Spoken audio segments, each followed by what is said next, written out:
Okay, so welcome. This is Mental Health at Work, presented by me, Shane McKay. I'm a physical therapist. I also do ergonomics and manual handling, and I have a great interest in mental health, having suffered with some issues myself, but also having a number of people in my family suffer with mental health issues. Um, this presentation is very important from the perspective of post-COVID. And if you happen to work in a company where you're working in HR or at management level, this should be of help to you. It'll give you a great overview of all the very many different mental health conditions that there are. And we will go through each one with coping mechanisms. And then also we'll discuss things like substance abuse and recognizing people that are suffering or staff members suffering with mental health problems. So this is the first section we're going to be doing now today. You'll also be given a workbook, and the workbook is really just designed for you to look through. And at the end of each module, there's a recap, and it goes through a number of questions, and then you can just refer to your workbook as the questions are posed to you and fill it out, and it just gives you an idea, and then again for retaining the information. So the course contents are: what is mental health at work, stress, common mental health conditions, harmful coping strategies, and improving well-being. So the objectives of this are to, at the end of this module, you'll be able to define the terms mental health and mental ill health, list common mental health issues, describe how poor mental health can affect an individual, identify ways to reduce stigma associated with poor mental health. So first of all, what is mental health? This is a state of well-being in which every individual realizes his or her own potential, can cope with the normal stresses of life, can work productively and fruitfully, and is able to make a contribution to his or her own community. And that is from the World Health Organization. What is mental ill health now? So this is a state where an individual's thinking, emotions, and behavior disrupt their ability to work productively and fruitfully and reduces their ability to contribute to the community. So the complete opposite. This ability may be impaired to a mild, moderate, or severe level of mental health issues. Words and phrases associated with poor mental health. What words or phrases? So there's this terminology that is okay, like somebody suffering with depression and anxiety, and then there's also phraseology such as the person is crackers or nuts, and that just could create stigma. So how would an individual feel if you heard these words being used? So if that terminology is used in the workplace and somebody overhears it and they're suffering with mental health, they're obviously going to retract, they're going to become more reclusive. Socially, they're going to pull back, and then they're not going to be productive. So what are the long-term effects of stigma? Long-term effects of stigma, again, is that the person or people who the stigma is applied to will pull back. They may go into a deeper depression. They may suffer more with anxiety or the other conditions that we're going to discuss. But they will be absent from work. Their interaction then at home with their own loved ones and their own community is going to be hampered. So how can stigma be reduced? First, top of the list, it's going to be mentioned at the bottom here is education. Education, to me, is the key to everything. What can society do to reduce stigma? Well, the first thing they can do is to educate people and then not use wrong terminology or misplaced terminology, as the person is, as you've seen in headlines,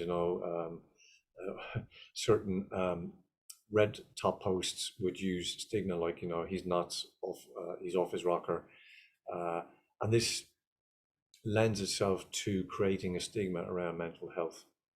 Stop judging those that live with it. Don't judge those that judge. Don't judge those that judge. Educate them. So again, education is the key. So recap again: what is mental health? What is mental ill health? What are common mental health conditions, and how can stigma be reduced? So again, you can refer to the workbook. So stress, so objectives of this module for learners will be able to define the term stress, distinguish between distress and eustress, explain how to recognize the signs of negative stress, outline the impact of negative stress on an individual, and identify common stressors. Stress, what is it? Stress is a state of physical and mental arousal. Why? We need stress to motivate and energize us so that we can make choices, make plans, be aware of dangers. So stress can be good and bad. If there's too much stress, it can overwhelm us, and then we're not able to engage in the world, whether it be work or with society, or just carrying out everyday tasks. But we need a certain amount of stress. If you're in a stressful situation, such as you're walking down the street and you need to cross the road, you need to have your stress levels heightened a bit, just so that you're able to deal with the possible dangers around you, like a car hitting you or a bicycle going into you. But also a dangerous environment where maybe there's a lot of people, a lot of crowds, and you feel a little bit vulnerable. You need your stress levels up a little bit just to be for awareness. But then there's just general stress to carry out tasks, and a little bit of stress is good for us to carry out tasks and to challenge us. So this is distress versus eustress. So distress is bad stress, essentially, and eustress is good stress. Distress, the degree to which you feel overwhelmed or unable to cope as a result of pressures that are unimaginable. So it's too much for our system.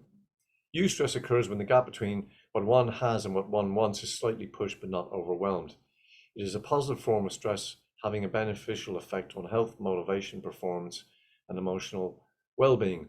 So eustress can be used in work, where you need to get a number of tasks done, and they're just pushing you a bit, enough for you to kind of to make you carry out the tasks and do them well, and it's satisfying. It's not overwhelming.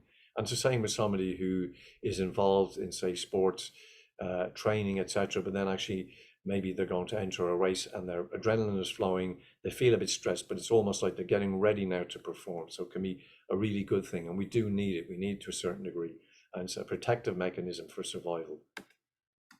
Stress response is fight. Helpful when our ancestors needed to fight off dangers, but it manifests as aggression and agitation, which isn't socially acceptable today. Flight, again, helpful if we need to run away from something, but nowadays we can't always escape our stressors, and this realization can make us feel even more overwhelmed.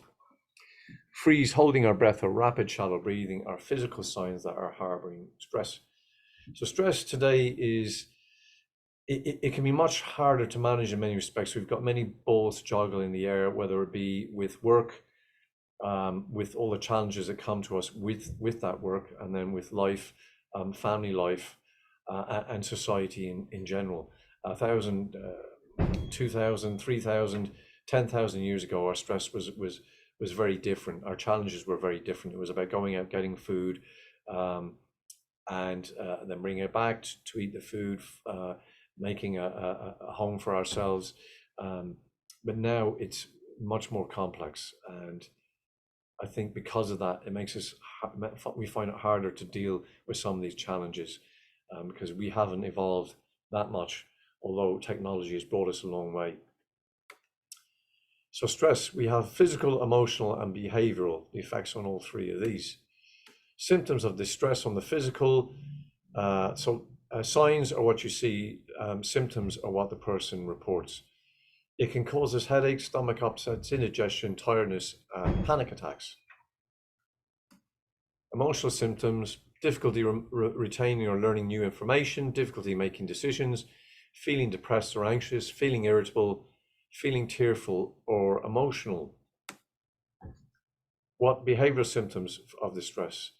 The person can start to drink more alcohol, they may indulge in more substance abuse, smoking, taking drugs, communicate angrily, they may be tetchy with work colleagues or with loved ones, feeling aggressive, difficulty sleeping, insomnia, becoming withdrawn and avoiding social situations, and then changes in eating patterns, i.e. eating more or eating less. The impacts on personal life: person can have weight issues, poor physical health, including the links between heart disease and type 2 diabetes. The common stressors would be work pressures, workload, relationship problems, separation and divorce, having children, money worries, job instability, home instability, family problems,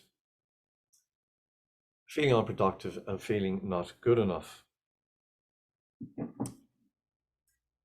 Illness, either to yourself or a loved one, or a close friend or person in your family, a death or bereavement in a family, physical, emotional, verbal, or sexual abuse, legal problems, being the victim of a crime, just fears as well. We'll talk more about that with anxiety and worrying about the future. So anxiety again.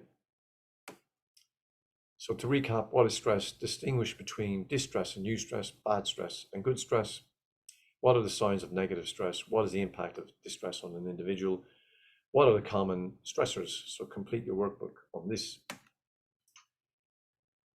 Common mental health conditions. So session objectives will be to, at the end of the module, to provide a definition for the common mental health conditions, identify risk factors associated with common mental health conditions, explain how to potentially recognize an individual with common mental health conditions, outline the potential impact of different common mental health conditions.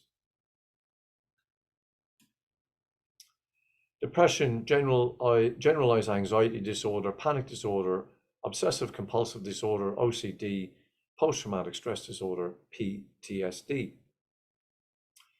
So what is depression? A lot of people, many people have at some stage had depression, and there's different levels of it. Depression is a mood disorder where a person experiences emotions of negativity, helplessness, anxiety, and hopelessness. These feelings stay with them for an extended period. And this is really where it goes into clinical depression. Risk factors for depression can be family history, personality traits, loneliness, use of alcohol and drugs, illnesses and injuries, experiencing stressful events. So family history, it could already run in the family, biopsychosocial. So that means that because other people in the family have experienced depression, you're more likely to experience it because it's already there in the family. You're seeing it yourself. It can also be genetic, where there's a chemical imbalance though as well, and there has to be a number of tests done to really see if that's the case in a certain individual. Signs and symptoms of depression would be the person's got continuous low mood or sadness, feeling anxious or worried, feeling irritable and intolerant, feelings of guilt, feelings of hopelessness and helplessness, finding it difficult to make a decision. Generalized anxiety disorder. Anxiety is a feeling of unease, such as worry or fear, that can be mild or severe. Everyone at some point in their life will be anxious, but there's a difference between just having a bit of anxiety. We all know people who are a bit on the anxious side, but then there's people who are they're anxious about everything, and they have a generalized anxiety disorder, but that can go up the scale into like panic disorders. For some individuals, controlling these feelings is difficult. Their anxiety is constant and may affect their normal daily life. Risk factors or cause of anxiety, again, it could be that the person has witnessed or experienced a traumatic event, overactivity of the brain related to emotions and behavior, genetics, and ties in with imbalance of brain chemicals related to mood. And of course, then somebody can be prescribed medication from their doctor for this. Signs and symptoms of anxiety: dizziness, palpitations, hyperventilating, shortness of breath, excessive sweating, feeling sick, pins and needles in their hands and in their thumbs, trembling or shaking. Panic disorder, what is it? Panic disorder is where a person has recurring and regular panic attacks, often for no apparent reason. So if you've ever experienced it, or if you've ever seen anybody having a panic attack, they feel like they're going to die, especially if they've never had one before. And literally, they're just going to be hyperventilating. They may even faint, and it's a very frightening experience. Why? What are the cause and risk factors for this? So experience, again, a bereavement in the family, a trauma or abuse, or reliving something that happened in their past. Having family history of the condition also puts someone at more risk. And again, comes back to chemical imbalance of neurotransmitters in the brain. But again, it can be very often a buildup of stress over time, and now it's like a pressure cooker, and suddenly the person has a massive panic attack and they feel like they're going to die. Very, very frightening, not very nice. And recognizing and how to help somebody, point them in the right direction is going to be key to this. We'll talk about that later. So signs, symptoms of panic disorder: anxious, panic attack, rapid heart rate, hyperventilation, dizziness or feeling faint or lightheaded, feeling hot and sweaty or having cold sweats, pain in the chest, shaking or trembling. OCD. What is OCD? This is an anxiety disorder where an individual has one or more obsessions. To cope, they develop compulsions, which may be seen in the form of rituals. So obsessive compulsive disorder, for some people, it could be before they leave the house, they have to go up and check all the taps are switched off and all the lights are switched off. And they might have to do that 5, 6, 10 times before they can leave the house. Or it could be when they look around, everything has to be on the mantelpiece in a certain way, pointing in a certain direction. That's quite extreme, but there are people who have that and they have shades of it. But it can be, they have shades of it, but then it can get really bad, or they will feel really stressed if these things aren't done. And that's obsessive compulsive disorder. And again, the thing behind it is that if these rituals aren't carried out, something really bad is going to happen. And it could be very personal to them. It could be that they could feel that somebody in their family is going to die if they don't carry out these obsessions, which are, ritualistic. Causes and risk factors: again, genetics, previous traumatic experience, stress, and infection. So somebody who is a hoarder has that obsessive compulsive disorder, and we're seeing a lot more of that in society. I know somebody, actually somebody in my family who's a hoarder, and basically what they do is they've got piles of clothes in their house and bags of stuff, and they just collecting more and more, and it's an emotional attachment to holding on to this stuff, and that reason could be very personal for them. They get some comfort out of it, and hoarding the stuff makes them feel better and more secure. Post-traumatic stress disorder, what is it? It is a mental health condition that is triggered by a terrifying event. Experiencing or witnessing extreme violence. So of course, people who have been in the armed forces, it could be something that has been attacked or witnessed an extreme violent event. Somebody who's experienced sexual assault, involvement in an event such as a severe car accident or a traumatic birth. What are the signs that you will see in somebody? PTSD, tremor of the hands, they may have diarrhea, digestive problems, muscle tension, shaking, excessive drinking or smoking, overeating, irritability, self-neglect, becoming disheveled, look like they're not looking after themselves, they're not showering, they're not combing their hair, etc. The symptoms will be that they keep having flashbacks. They're saying they're having nightmares, they can't sleep, they're feeling overwhelmed, they're starting to become withdrawn, they have constant racing thoughts, confusion, and not able to make decisions. So that's PTSD. So just to recap on those different conditions, what are the common mental health conditions? Depression, causes, risk factors, signs and symptoms of those. Panic disorder, causes, risk factors, and signs and symptoms. Generalized anxiety disorder, causes, risk factors, signs and symptoms. OCD, again, causes, risk factors, signs and symptoms.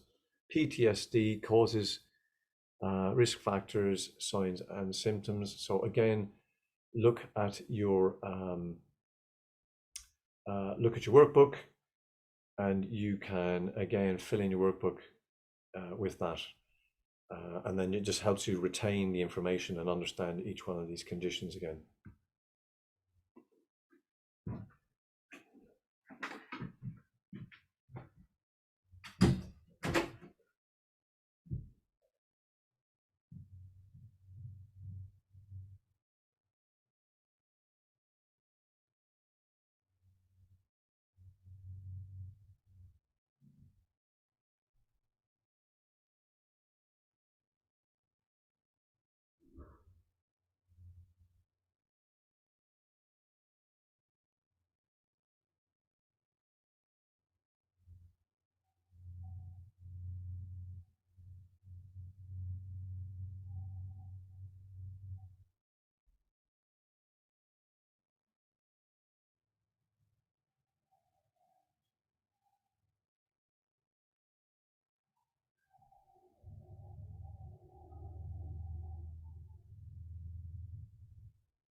So my apologies there. I just paused and I've come back here.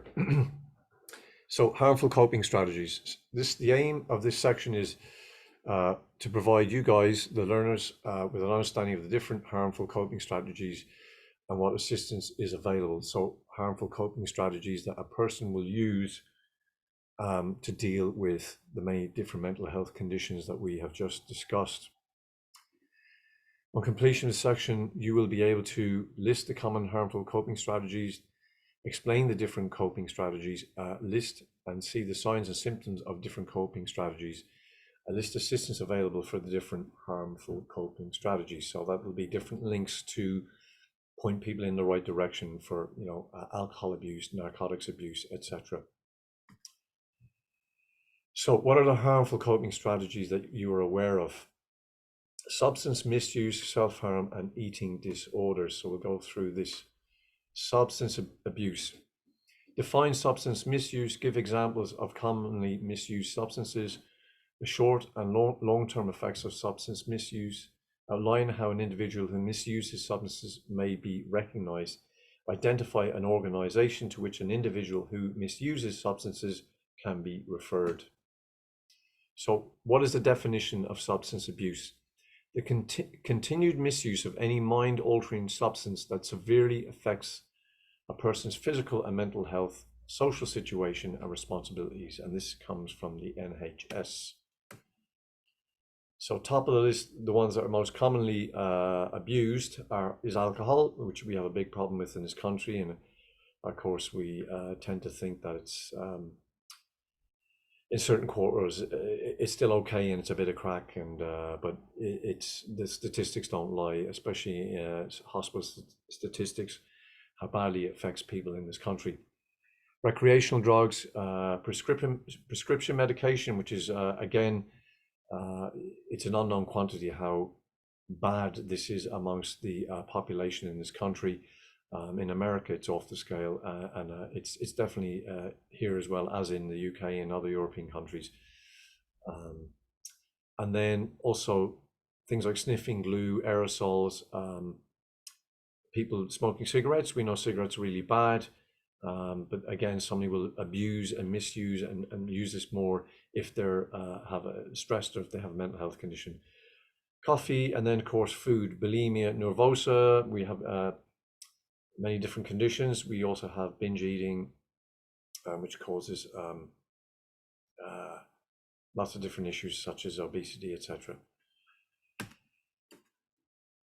So what are the impacts of substance abuse? Poor productivity, increased sickness or absence, social withdrawal, financial concerns, pressure on relationships, increased risk of other mental health conditions, increased risk of physical health problems, the increased likelihood of dependence on more harder substances. So the problem is that it may go on to something else.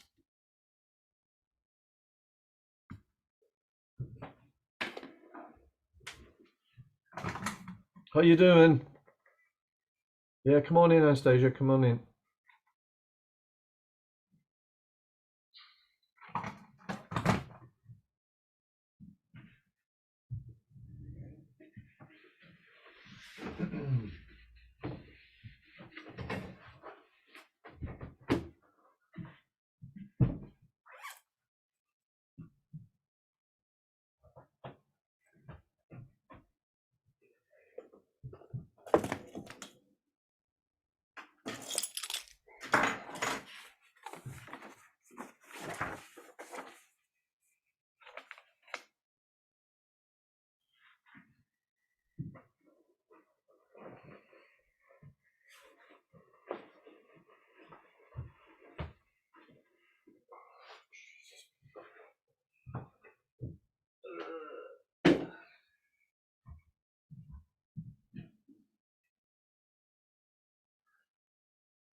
So have a seat there.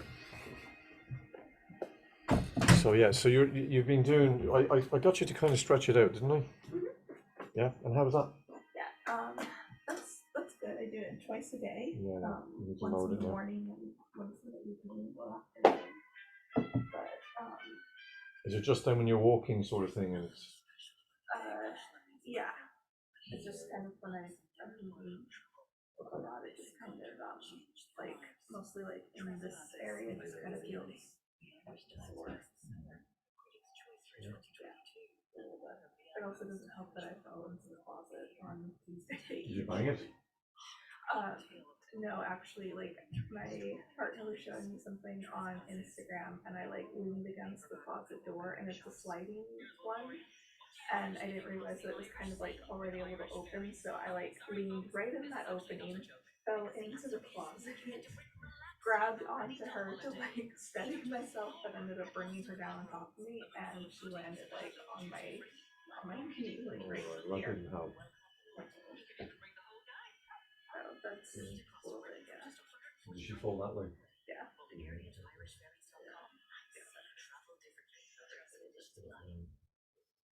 I was gonna, yeah, I was gonna do a little bit of soft tissue work on it, right?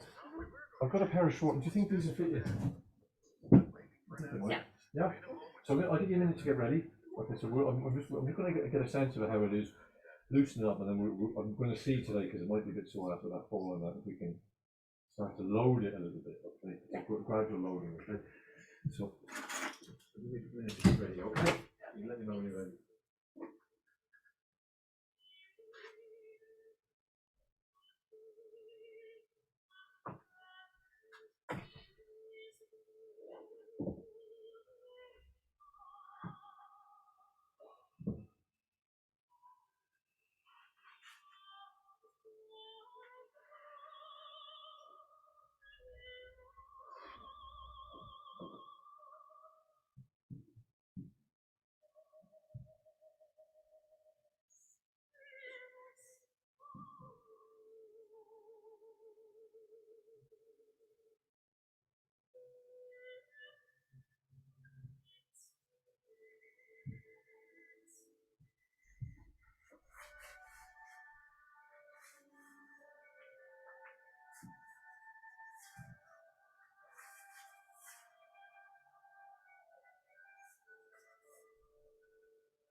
The shorts kind of don't fit. No. now I'm kind of stuck in them.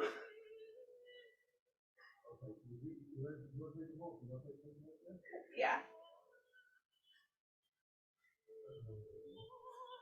Okay.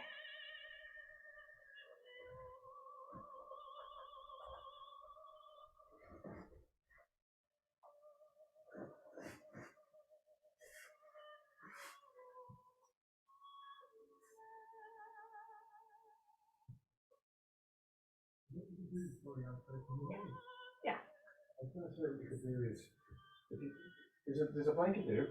You take off your jeans, put a blanket over you, and just leave your knee Yeah. exposed. So you can, Okay. all right, does that make sense? Yeah.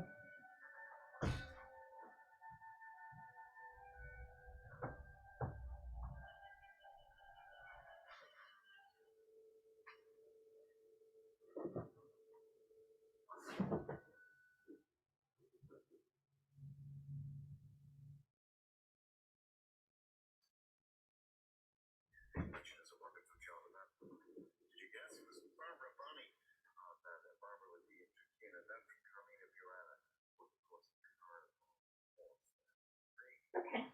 I'm good.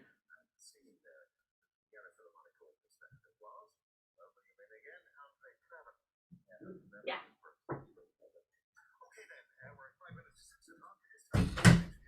Yeah, you lie back there. Yes.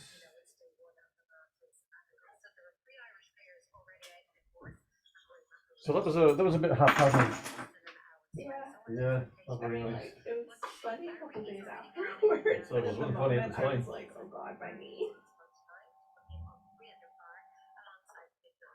This thing never gives you any trouble.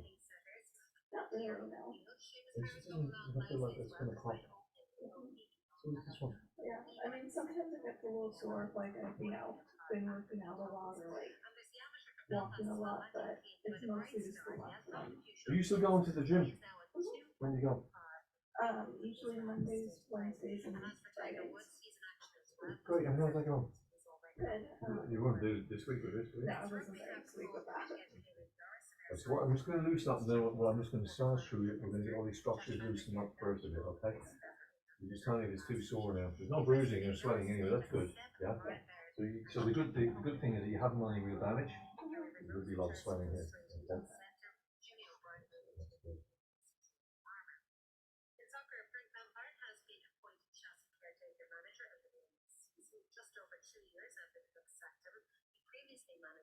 So how long have you been here? I think you're telling, how long have you been down in here? Since I've Long time. 8 years. I'm applying for my citizenship, I'm in the process of that right now. And where in the States are you from again? California. California. What part? Los Angeles. Okay. Yeah. I was there. 1984.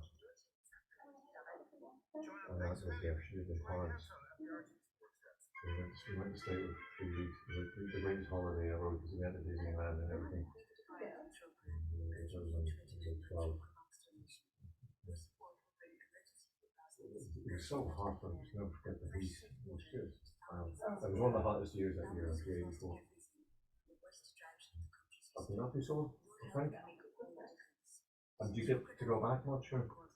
Well, with the pandemic, not really, but I went back last September for like the first time in 2 years. Yeah. And I'm hoping to go back again this August. Also, because like my parents need help with my grandpa, like we kind of get into a bit of a hoarder situation. Oh, really? Yeah, he refuses to throw away like newspapers and magazines. Will we stack them up?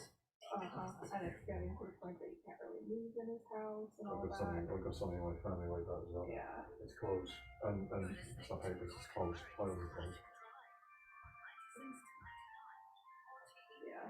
I just taken up smoking again, so my parents are like, oh my god, if we lose like a lit cigarette or Is your grandmother dead? Yeah, unfortunately. Did that happen after she passed away? No, this is recent in the last couple of years. She passed away in 2006.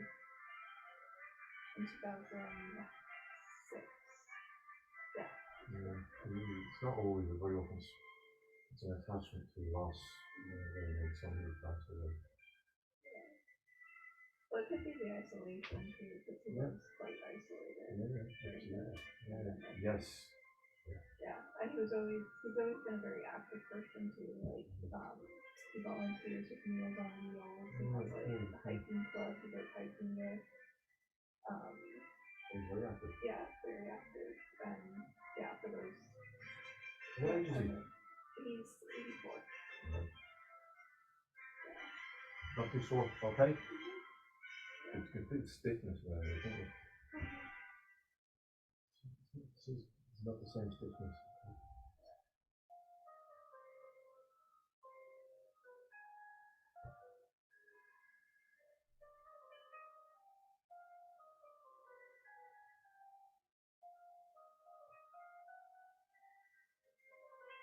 So when I free this up, I'm actually. Are you? I was going to put some K tape on this. Did I do tape? Okay, you're ready to put sort of tape on it? Yeah.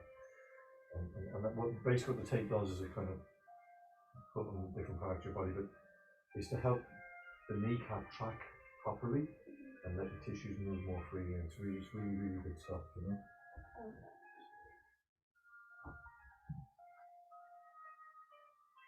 Should I be using like a knee brace or anything? Yeah, I don't really like the idea of knee braces. I think if somebody's really bad, but I just think they're too young for anything like that. You know, I prefer that the musculature around the knee, we get it working properly. I'm gonna load your feet today. I'm gonna wedge them because if you think about the way you load your foot kinetically is very important for the next structure, which is the knee, which is the biggest weight bearing joint in the body. So if the foot isn't loading properly, it's not it can cause an imbalance in the knee basically. If your foot rolls in, it's going to pull the knee in. So on the outside, it's going to push the knee in.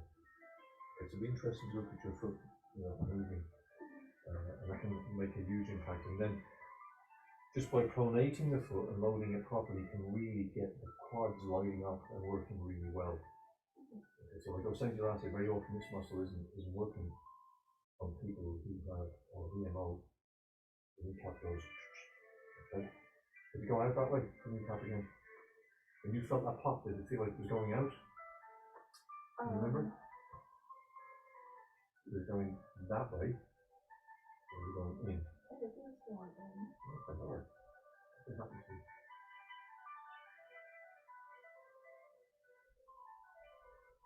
Okay, alright, not too sore. Feels like it's loosening up a bit now, okay, good. So did you think you'd done some real damage when after the course? Oh no, this is all I need. Yeah, I was like, oh god, now I'm gonna have to go back and like properly have something done on my knee surgically. Yeah.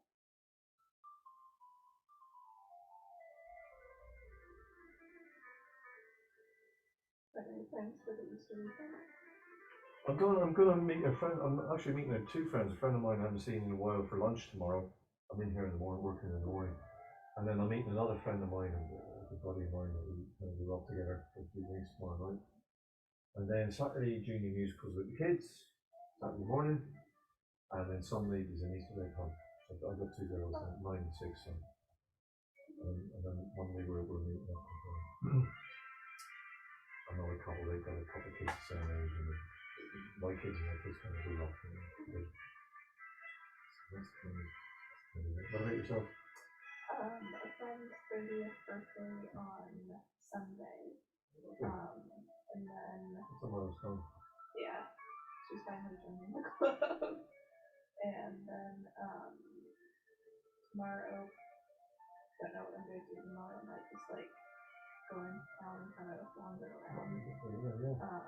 Saturday, going out to the Loop because my friend wants to show me the South Campus with like all the pretty gardens and everything. And then All kinds of stuff in there. It's a nice college though. yeah, and then Monday might go to Dunbury for a bit. Dunbury Harbour. Yeah. Okay, so let's take this up a bit, yeah, first. Okay.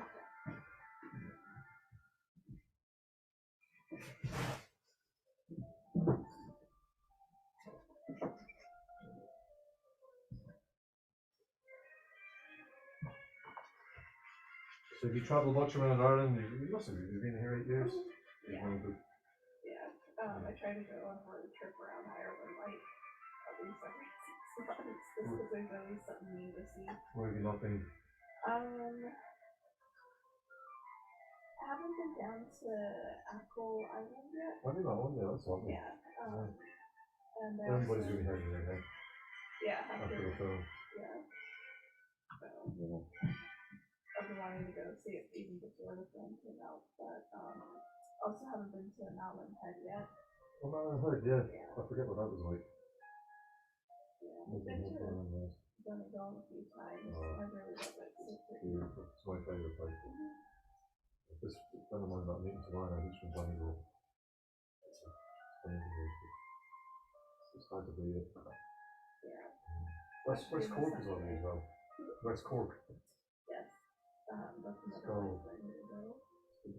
Oh, you've never been there, no? No. Oh, geez, you have to go there. Oh, amazing. And the Benjamin ever so slightly, just like that.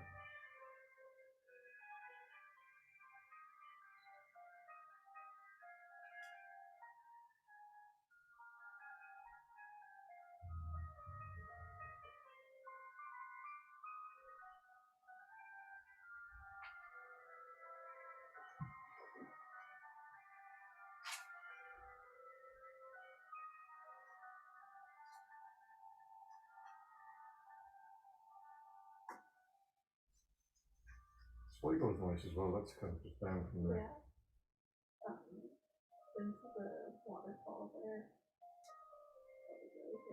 Yeah. I don't know what the waterfall is. I've been down around Spanish Point, which is lovely. Wait, maybe the waterfall I'm thinking of is the Lutra. Alright. It's the one that inspired Yeats's poem. Okay. It might be Lutra. Yeah. I kind of know Leitrim, but I can't recall it. Yeah, it was really tiny. Basically, drive through it in 10 minutes.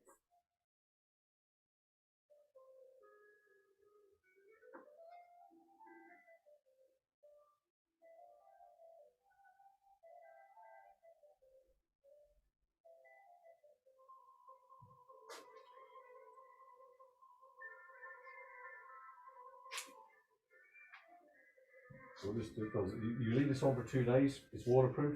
Okay. And then you can whip it off then after that. The best thing to do is when you have a shower, you can come off easier. And this is just helping everything track. So what it does is it's kind of like pulling the skin back, but then the tissues slide underneath. It's a bit hard to explain. But you just feel like it just feels lighter. It's very, very hard to explain, but it's really, really good stuff generally.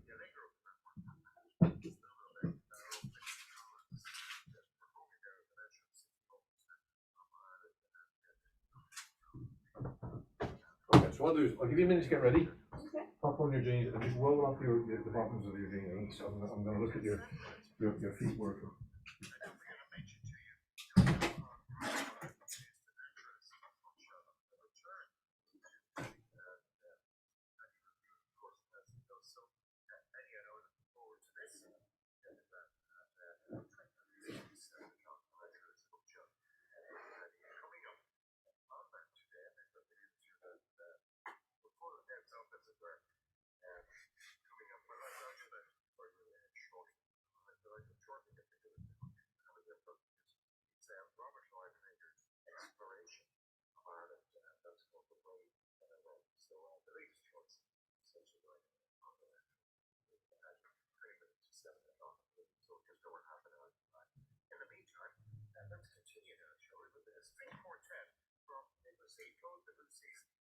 Alright? Yeah.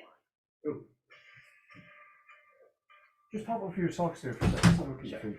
Have you any issues with your feet? Just as a general kind of. Have you had any issues with your feet? Have you sprained ankles many times? No, but I did have. Okay, yeah. I was actually thinking of this earlier today when I was getting ready for come here. I did have a drag queen accidentally step on my left foot. That can happen. That nearly happened to me Like once. right here. Yeah. And yeah, and it was pretty sore for a while. So Yeah, well, that would be nothing like probably a 6'3" male with high heels on standing on your foot. well, like she's in the middle of like she's in the middle of a dancing routine thing, and we were sitting like in the front row of it, and she's like twirling around and was sat on my friend's lap, and then went to move and just right on my foot. Now, I actually went and noticed last week your talus bone, which is this bone in here, is pronated. This foot this foot kind of pronates a bit more than the other foot, rolls in a bit.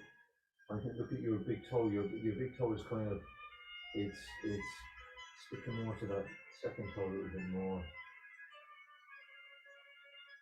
Yeah. So this bone here is the talus bone. This is called a steering wheel of the body. Very important bone. And it should be kind of sitting neutral over this. And it looks like a tail for your big toe, so it's pronated. So this is how you measure it.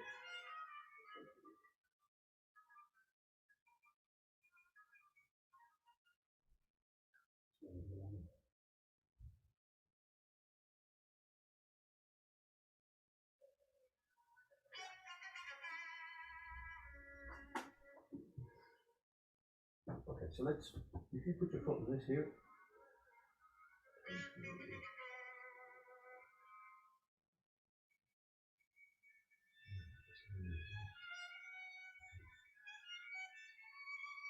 the idea of this is that when your foot is fully on the ground like this is called pronation. Your big toe, your little toe, and your heel should be stuck on the ground, right? And that means then the force traveling up is distributed evenly. If you've got a foot that kind of rolls in a bit, which looks like you do on that, which is pronation, what's it gonna do to the knee? It's gonna pull the knee. Okay, so if we have this moving correctly, it's gonna really help the knee. Does that make sense? Yeah. So if you drop your right leg back a little bit, like this, all you're doing is just coming onto that exactly like that, and coming off it again. And should feel like a nice movement underneath your foot. You've 33 joints in your foot, and you're mobilizing these bones. Now I can see that toe lifting a bit, so I don't like that. I want to see this toe sticking down a bit, because the big toe is really important for propulsion. Knee okay? Not too sore? Or you feel a nice, your quads kind of loading a bit, but nicely loading, not shouldn't be overloading.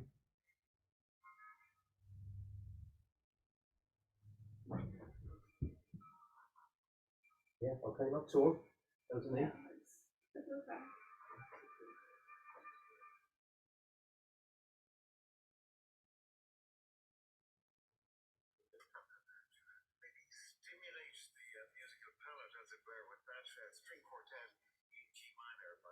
And just relax for a sec. Just take the foot back for a second. Just walk around a little bit there for a second.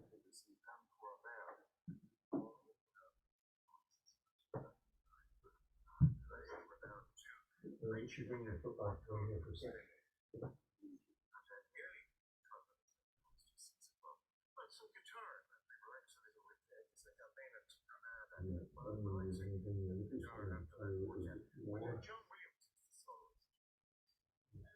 Let's get you in the same action again.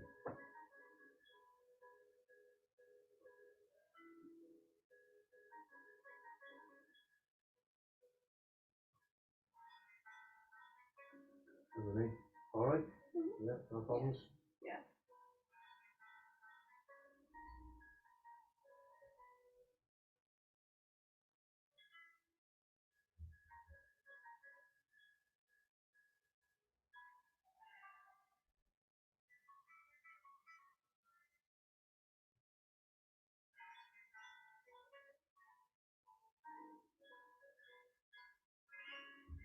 Let's walk around again for a sec.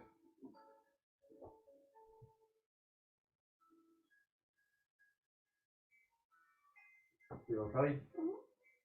Yeah, let's go reassess your foot. So you stand here for a second. Yeah, if you bend this knee slightly, put this knee in.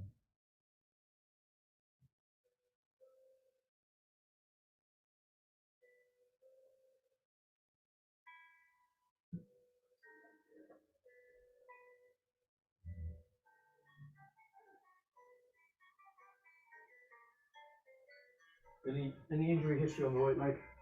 No. No? No, sorry. No, it's fine, like there's nothing, okay. I mean, maybe when I was a kid, Yeah, but that was like when I was like 6. okay, I kind of felt weird off the monkey bar. okay.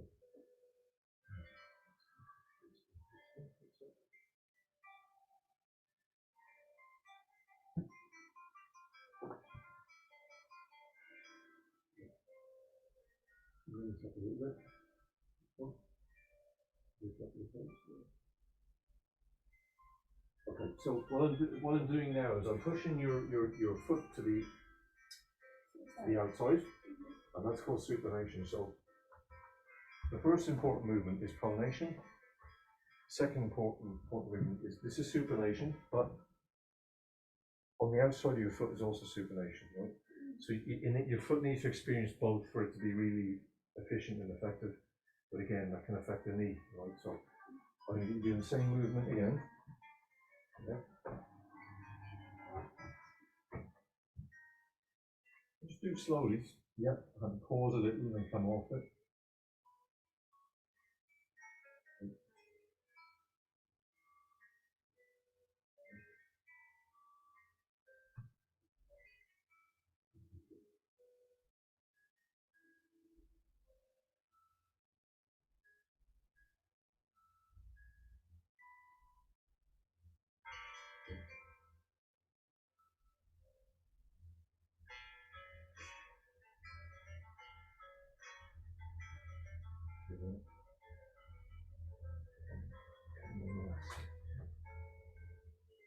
Is that foot rubbing off the shoe here? Yeah. Yeah. Just a little bit for a sec. I don't always wear the best of shoes either. Yeah, but this is rolling in towards when you put your shoe in and you're walking, Robin, you don't have it on this foot. Your foot is rolling in, it's rolling into here. You see the shape of the toe? You roll into here and then this toe is going into the toe. This toe isn't loading enough.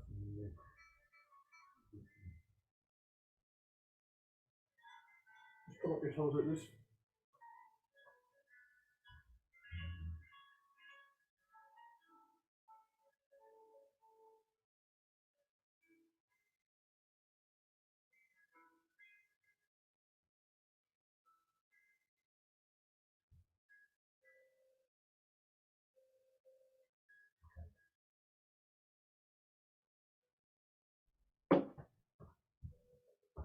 Okay, let's just test your quads here. So get your line on your side. Just want to see what the quads feel like. Just get your line on your side facing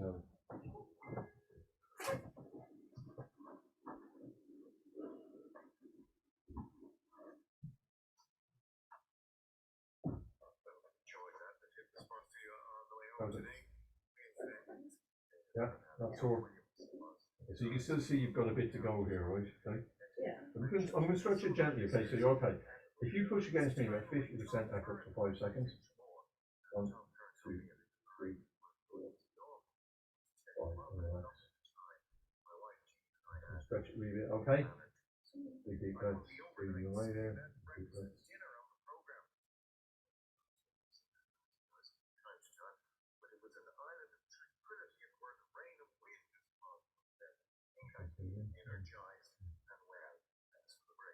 Relax and breathe in.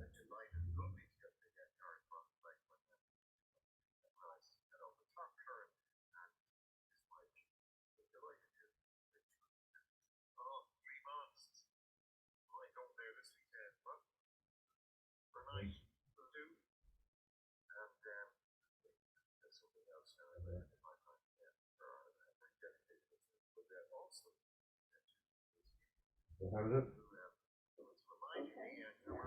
Good, good, good. Okay, just keep starting. So what sort of stuff has he got you doing in the gym? Has he got you doing like lunging or what? Or? Well, not anymore. Yeah. because that was kind of We're using weights lunging. yeah. Like I started when I first started out in the gym like last February. It was totally fine using weights for like lunges or squats because they weren't like that heavy. But then after like the September trip to the States, coming back, like my knee just hasn't been the same since then, and that's when I noticed like the split squats and stuff were really hurting. So he has me doing like the leg press thing, on like the lightest weight and single leg balances and things like that. So mostly. Was he doing like this? No. So when you say single leg balances, what are you doing? Are you like I'm just, yeah. He's giving you a bit of pro-piece. Okay. So what I'm going to do is I'm going to get you doing a little bit of lunging with no weight, right? With the emphasis though on that you're really sort of planting your foot. You can do it with your bare feet. So at home. So you do maybe 6 of these. Then I'll give you a break. You change your legs. And then do 6 on the other side. So this is, I'm going to have a look at your knee as you do that.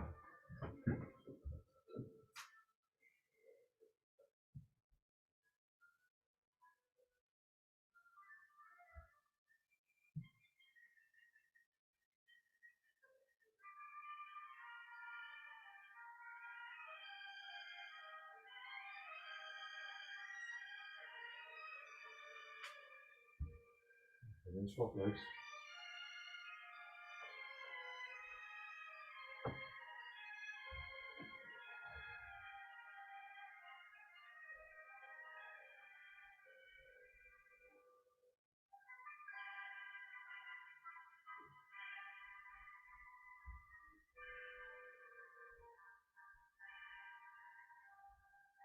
Okay. So this time what I want you to do is I want you to load it, but I want you to step back and then load it so you're feeling the foot load each time you're having to plant that foot, which is pronation. Okay, this is pronation. Okay. So if you stand back to the yellow, yeah, And then yeah, but then you're going to come back, yeah, yeah, and then really plant that foot and stick it down. Okay. Good. Good.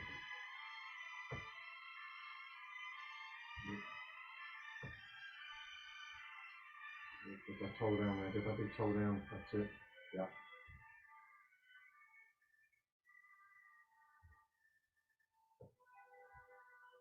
Good. Okay, good. I feel kind of like almost like my middle toes on this leg are somehow unstable when I'm doing it. Mostly when I'm just doing like the one where I'm just moving the leg and not like stepping back or anything. I feel kind of a little bit more unstable on my toes. Okay, yeah, and that's fine, that's fine. So what we're trying to get your foot to relearn is that when you plant the foot and culminate, that all the toes are going down and are going to stick to the floor. But the key one would be that the big toe and the little toe are really solid, all right, and the heel. Okay, so sometimes it's just that the foot has to relearn that. Okay, but that's why when doing the wedges, what basically you're doing is when doing the wedges, it's bringing the ground up beneath your feet for your proprioceptive system, your nerves to relearn that. Okay, and then doing an exercise. This is not a strength exercise. This is just about getting your foot to relearn again to grip the floor. Okay, so I suppose don't be overly conscious, but just try when you're landing to get that foot down, Okay, does that make sense? Yeah. So let's do a little bit of side lunges. Okay, so I'm going to get you going.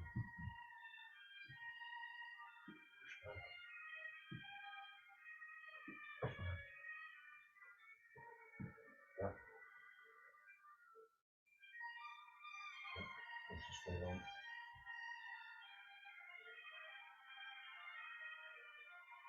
really working the outside of the hip. We're also working the adductors inside, all really important muscles around the insides of the knee.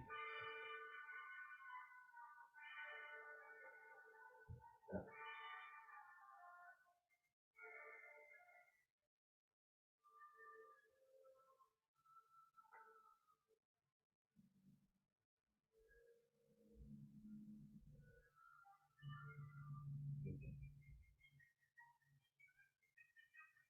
Okay, we'll do another set, so start from there again.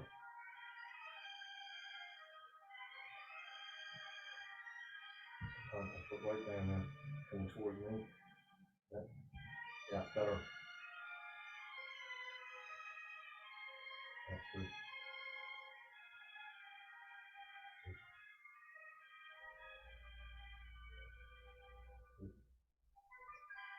That was six. Yeah, that's all right.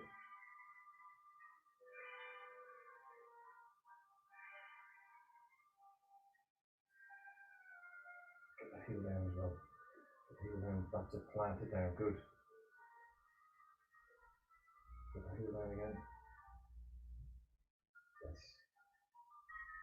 Okay, so really good. We've got three planes of motion, right? This is called sagittal plane, it doesn't really matter what it's called. This is called frontal plane, and then you have transverse. Okay. Change the direction, but really important for the foot, the knees, everything. So if you start here, so I'm going to stand here like you're going to pass a ball to me. Okay. All right.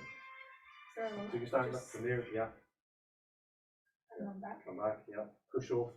So you're going to push off of that left foot. Yeah.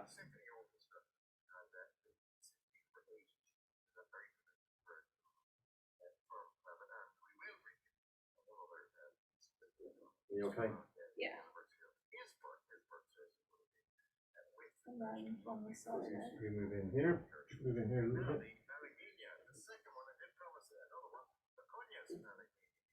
Push off. Right, yeah. Push down. Yeah. Push down a bit.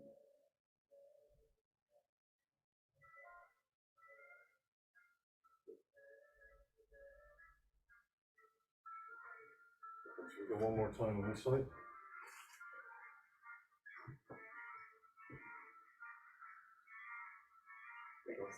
Left is on the other way. Yeah. Good. Push off that left foot onto the right. Good. Bit more bend in that right knee, that's it. So as you come around and to me, bend that knee a bit more. Exactly. Go again. Great. Good. Good. Okay, and let's change.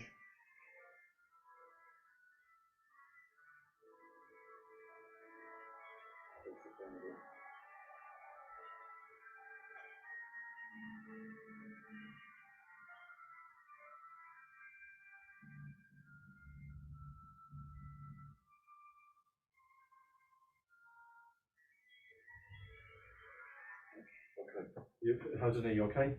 Yeah, I kind of like feel it in here. Okay. Just stand here for a second. I'm just trying to. I want to look at the back of your heel here. So can you really see this bending in, right, which is formation? That's I'll have a knock effect on the knee, so.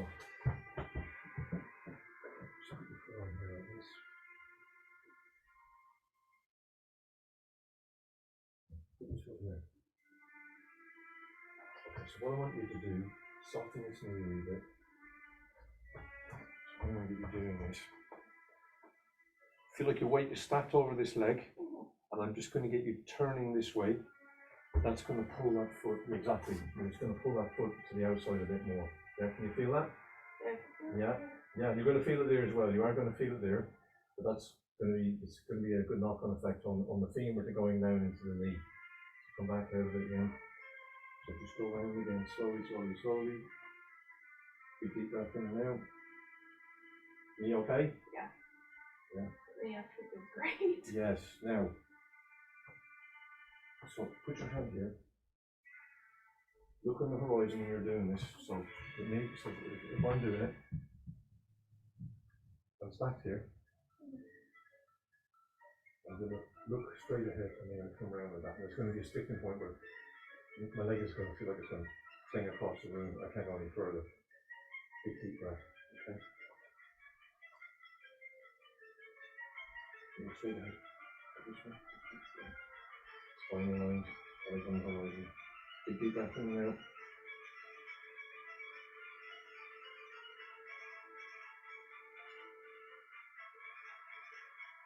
And come back again. Just keep doing that one more time. Big deep breath in and out. Should feel nice. It's like a nice torque in there. So come out of it again now and just walk around the room there for a sec.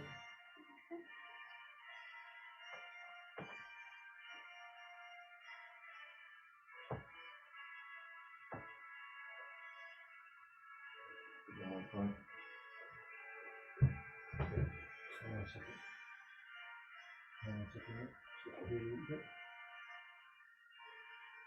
Yeah, hang on a second. Just over here a little bit.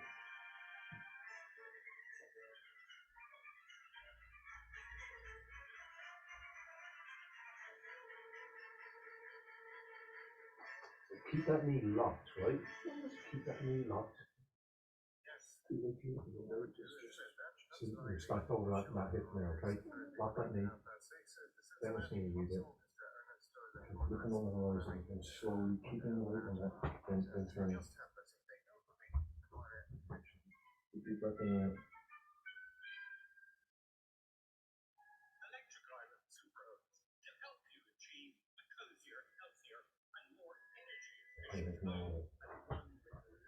And then walk around again for a sec.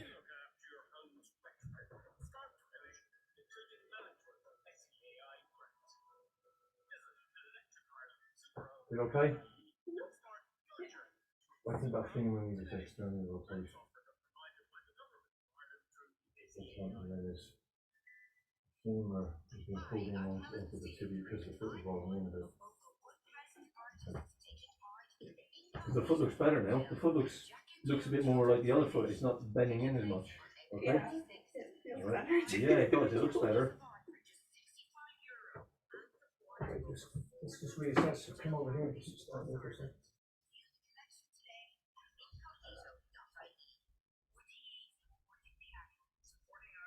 Yes, and if your talus looks like it's sitting over here now.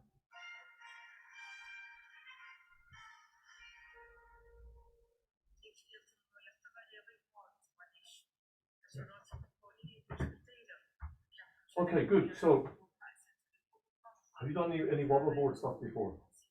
Balance. Okay, well, we'll do that next time. So what I'm going to do is I'm going to bring in a bit of balance proprioception. Okay, so at home, I want you to keep stretching it, but I want you to do, this is not the lunging, it's not a strength exercise. You're pretty fit, you're able to do that, no problem. You're not even breathing heavy or nothing. I just want you to concentrate on the foot plant, pronation, coming back, feet together.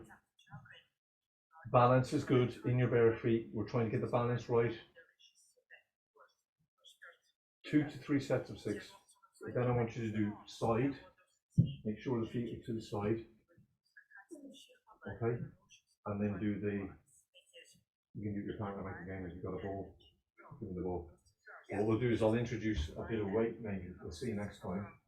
And I'll also introduce, we might do some band work. I'm just going to make sure this knee is feeling like it's accepting the roll. But yeah, that stuff looks much better. It's sitting up now where it was pronating and dropping in. Yeah, it feels like it wants to now sit correctly. Yeah, because what's happened is the bones have learned that, and now the nervous system is learning it. And your body will always go what's most efficient. And what's most efficient is innate in adults. Sometimes all you have to do is your body has to rediscover it. That's really it. Okay, is that okay? Yeah, that's good. You're okay? Yeah, should I still do the I think you can still try and stretch it out because it's still a bit tight. Yeah, super tight. It might be a lot looser even now after doing that, but yeah, it's a bit tight. So yeah, I think it would be good if you keep that up. No pain. We don't want pain. Yeah. Pain is not good. Yeah. You remember those? Yeah. Okay. So what we do is each time you come along, we'll usually do a video at the end, just because some people they won't remember them, and it's just sometimes the queuing. The ones that are easy enough to remember, but the other exercise I'll probably leave you to do, and then you might do a video just for the queuing. Yeah, it's okay. You can put my shoes in. Great.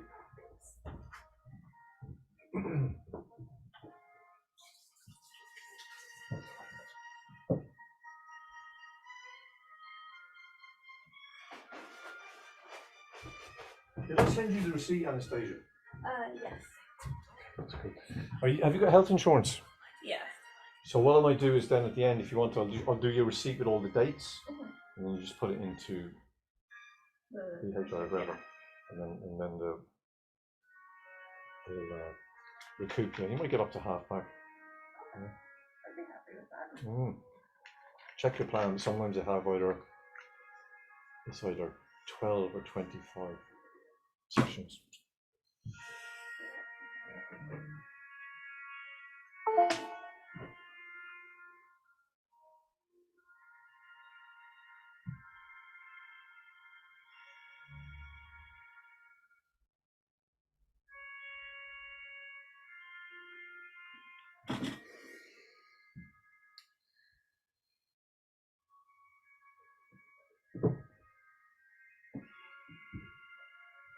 So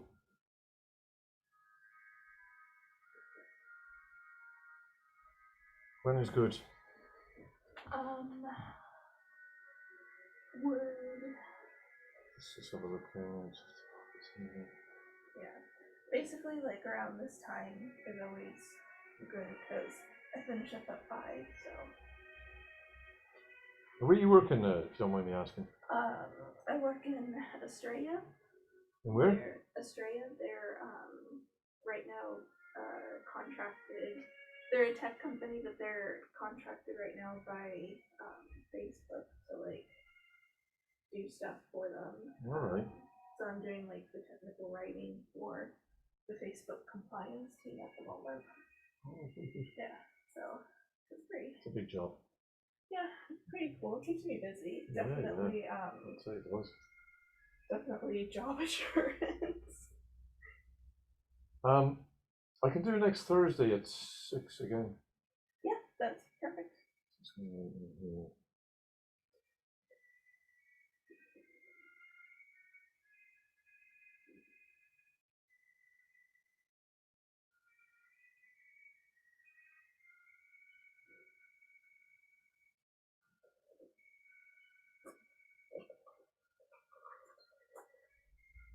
Cool.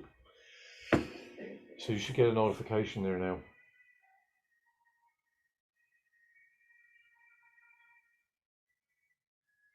Yeah, so I don't, the exercises aren't challenging in terms of fitness, so forget about the fitness. This is all about getting my foot to work right. Yes, yeah, and it looks really good. It looks like it's lining up. But you'll know when you're walking, you just feel like you're hitting more of the outside of your foot and not rolling in, because rolling in is pulling on that knee as well.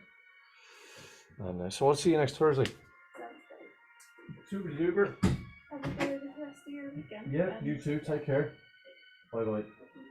Bye.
right,